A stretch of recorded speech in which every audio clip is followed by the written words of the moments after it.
Welcome back to my channel. It's me, Irvin, with another anime first impression video. Yes, I got a haircut. Yes. I know. And a clean shave.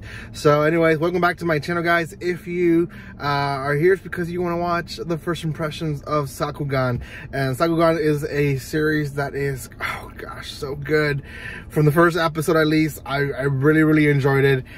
Came out today in Crunchyroll, so go check it out. Now, before anything else, guys, if you have not done so by now, make sure you subscribe to my channel. I will try to have a giveaway, hopefully either by the beginning of November or maybe even mid-October, to celebrate the fact that I'm getting a new home already and the fact that hopefully we'll be at 4,600 by the end of this week. So subscribe if you haven't done so. Give some love to the channel. Comment, like, and share. That always helps tremendously. So make sure you do that as well. Okay, Sakugan is a series that I knew nothing about. Watching the title of the first episode, I kind of figured that I was gonna either like it because of what the story was gonna be about, or just the interaction of the characters. The title was called Fathers and Daughters, and I figured, okay, it's gonna be basically an anime of a father and daughter duo, which personally, me being a father of two girls, I am, you know, always up for watching father and daughter anime, which seems to be very common in anime. Don't know why, but it is always, obviously, most of the time. I actually, let's just say that. But the ones I like all the time are, you know, sweet daddy and daughter type of deal. So we'll see about this one. This one was a little darker than expected, but essentially there's this type of world where essentially they're underground, I guess you can say, and they've never seen sky. They have this type of civilization that they know there's other colonies, and only the people that work in a specific job that explores outside the colony leaves the actual colony. Everyone else kind of works there, and they have a everyday job, and they basically just live to survive. And our protagonist, she is, I think, 11 or 9. She's very young, but she's graduated from college. She's actually working with her dad already, and she has this dream of being one of those explorers that leaves the colony and is able to map out stuff for people and, you know, get information to help the colony survive. But the dad obviously is completely against it. So the entire episode is basically them bickering at each other. She really wants to do it, he doesn't want to do it. And then we meet another father-daughter duo who they're older. The girl, I guess she's like 16 or 17, and the dad's a little bit older, and they're friends with them as well. And you know, they're all about letting her explore. Like, if that's her dream, let it be. So the girls interact with each other throughout the episode. They're very good friends, and essentially the little girl who is our protagonist, she's been having this dream, and in this dream she sees an open sky, an endless open sky, and she's able to draw this picture, which later on they find a note, and this note is addressed from this girl from a legend. And apparently legend says that there's this woman or girl that once was able to fill out the map, fill up all the gaps that everyone has, but she just was never seen from again. And she was able to give basically or complete the map that everyone wishes to. So this is like a legend girl. Obviously no one knows how truthful that is, but she's believed to be, you know, someone real. And the girls get a note from this person, and essentially comes with this little rock and ends up being a map. Now, I'll come back to that, because that's a little key information that I think was a little bit obvious of foreshadowing, but we'll come back to that. The episode essentially continues that one of the monsters from outside is able to infiltrate the colony and comes in and starts chasing our protagonist group. And this is, again, 4 people, 2 dads, 2 daughters.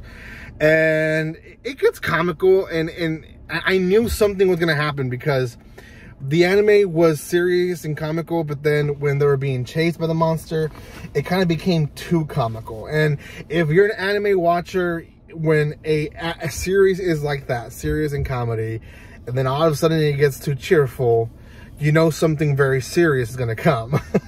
So what ends up happening is our side characters, the duo of daughter and dad who have gone and explored, they climb into their robot to help the city and attack this monster.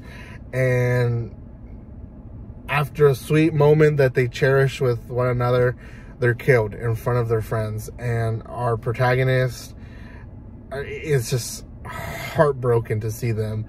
They start running away, also trying to escape from this monster. And essentially at that moment, they both have meltdowns. The dad and the daughter have a meltdown, which is, you know, it's obvious it's going to happen. They've just seen their best friends essentially die in front of them. And the dad has a change of heart. And the episode ends with the dad showing her this robot that seems to be, you know, better than most of the ones that we saw throughout the episode. So we know that this guy used to be an explorer. And the episode ends with him saying, I'm not going to let you do it by yourself, but I'll go with you in the adventure. And that's how the episode ends. So let's talk about a few things. Again, the whole interaction between daughter and father, I'm a sucker for that because I myself have 2 daughters. So obviously I'm just a sucker for it. I love it. I think it's cute, and I reflect with a lot of stuff that happens and a lot of fears that the dad had, you know, a fear of letting your daughter do things that will put her in danger. Even now, as my daughter is in school now and she's just only 4, but she wants to do a lot more stuff that she used to not want to do. It worries me. It does, you know. And even her being out making friends, for me, it's worrisome. So I'm a sucker for these type of enemies for that. But the build up to the death of their friends was really well done. Only, I think, I would say experienced veteran anime watchers probably would have guessed that would happen, because there were clues. Like I said, there's ways that people create anime, and there were some clues about that. But for the most part, it was still very surprising. I was still hoping that, you know, I knew something serious was going to happen. I just didn't know how serious, and it was very serious. So that's that. And then the other thing, the woman, the legend, the woman in the legend. I feel like this woman's actually the little girl's mother, and we're gonna eventually see that in the series. And I think that's gonna be a little twist to the story, that she's actually seen that open sky because her mother, maybe when she was pregnant with her, or maybe when she was born, was there at the open sky. So I think that's what's gonna happen. I could be wrong, so we'll see.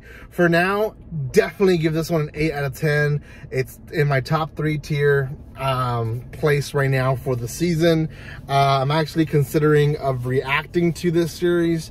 We'll have to see if my schedule actually fits well to it, but definitely recommend it. Highly recommend. If you haven't seen it, go watch it on Crunchyroll. 1 episode's out, or wherever else you can find it. I'm really not really sponsored by Crunchyroll, so you guys can watch it anywhere else. But anyways, guys, thank you guys for the support. Again, if you have not done so by now, subscribe to the channel. We're trying to reach 4,600. We're so close, and I'm excited to have my own room again. Like I said in previous videos, I probably will still record in the van some stuff, just because that's just what the time that I have. Sometimes it's just my lunchtime, so oh well.